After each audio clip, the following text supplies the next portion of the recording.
Ayun, meron pala kami mga kagaya ng nunal ko dito.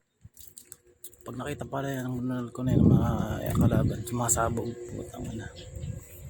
Sobrang dami nagagawa ng nunal ko dito. Makita lang sasabog sila lahat. Kung ano mangyayari sa kanila. Putang ina. Si Gregorio, ang strength niya buhok. Isang hibla lang ng buhok niya. Putang ina. Yun kasi nakakaalam. Si Captain America yung nose bridge. Ako umalam nun. Alam ko kanina. Pero hindi ko inaral. In seconds, alam ko na nalaman ko na ganun. Yung mga leader na pinili ko, yung mga nunal pala yan.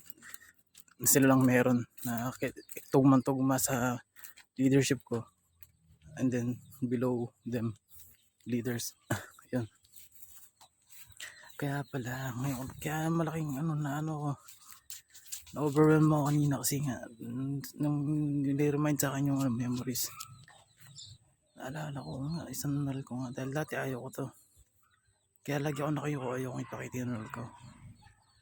Ayaw kong ipakita, kaya lagi ako nakayuko. Ayan. Kaya pala ako yung pinili na pinakamalakas sa lahat. Ako yung dawan na pinili. Yun.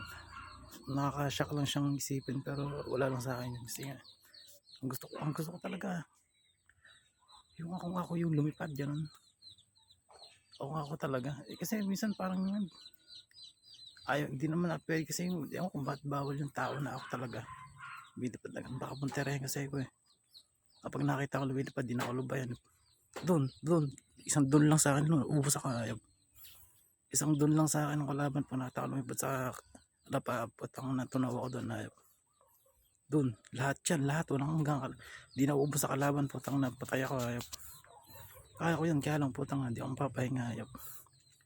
Mapahinga siguro konti lang ganun. Kaya siguro ayaw paliparin.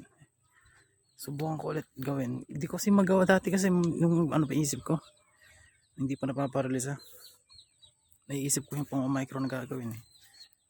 Ngayon kasi puro lakas na lang din ginagawa ko. Parang hindi ko na maisip kung anong strategy ng movement ang gagawin ko. Kaya nahihirapan ako. Sinusundan ko na lang din yung flow ko. Yan. Tingnan natin.